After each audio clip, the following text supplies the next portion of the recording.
Un spectacle au cœur de la capitale puis 11 jours de compétition pour, à nouveau, convaincre. Paris a lancé mercredi soir ses premiers Jeux paralympiques avec une cérémonie hors stade, devant un superbe panorama.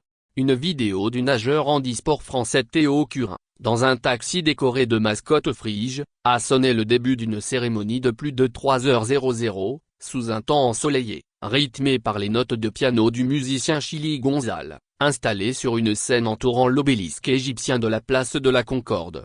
Autour de lui, 140 danseurs et 16 performeurs en situation de handicap, qui ont offert une première prestation énergique de ce spectacle intitulé Paradoxe, ponctué par l'interprétation électro-pop de l'artiste Christine Anteken sur le morceau phare d'Edith Piaf Non, je ne regrette rien, et celle de l'ensemble Matteo, orchestre qui a pour particularité de travailler au renouvellement de l'interprétation des œuvres.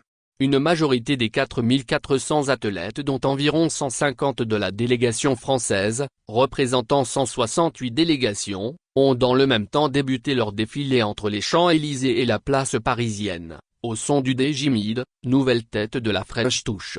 La délégation égyptienne a lancé un clapping et le porte-drapeau du Costa Rica courait lui sur la mythique avenue de Paris pour montrer la bannière de son pays à de nombreux spectateurs, a constaté un journaliste de l'AFP. Le public répondait en criant le nom de chaque nation qui défilait. Dans les gradins éphémères cernant l'obélisque, France Simon et son mari Marc sont venus de bonne heure et pour l'occasion en provenance d'Eure-et-Loir. C'est unique, à notre âge on ne reverra pas ça, explique cette retraitée de 71 ans, chapeau bleu-blanc-rouge sur la tête. J'ai vu les Jeux à la télévision, je n'ai pas pu avoir de place, alors je voulais absolument voir les Jeux paralympiques. Ce sont les premiers à Paris, c'est une raison de plus de venir, assure-t-elle. 15 000 spectateurs étaient par ailleurs attendus pour prendre place en bas des Champs-Élysées afin d'assister gratuitement au défilé des athlètes.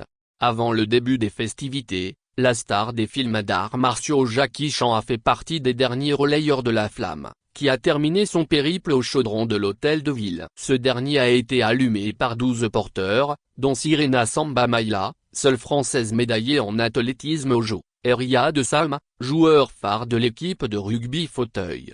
Les organisateurs ont promis la même ambition que la cérémonie des Jeux du 26 juillet, saluée mondialement. Cette fois, pas de défilé sur la scène mais l'une des avenues les plus célèbres du monde, et un temps estival, pour un spectacle particulièrement axé sur tous les corps, selon Thomas Joly, son directeur artistique.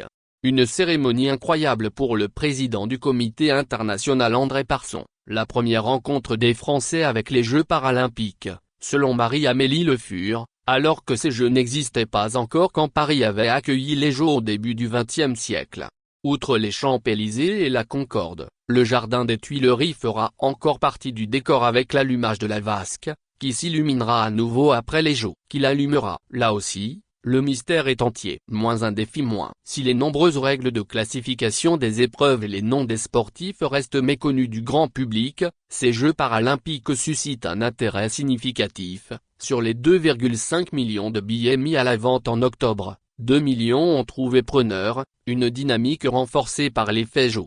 Près de 200 000 d'entre eux seront attribués aux écoliers, dans une période marquée par la rentrée le 2 septembre. La rentrée politique, elle, pourrait venir faire de l'ombre. Le contexte médiatique est totalement différent de ce qu'on a connu sur les Jeux olympiques, concède Marie-Amélie Le Fur. J'espère que les bons résultats de l'équipe de France arriveront tôt pour occuper l'espace, poursuit-elle. La couverture de l'événement sera importante, avec notamment 165 chaînes de télévision qui suivront l'événement, un record. Nous devons considérer cela comme un défi à relever pour nous améliorer encore, a estimé Dide de Groot, la joueuse de tennis fauteuil néerlandaise la plus titrée de l'histoire en Grand Chelem.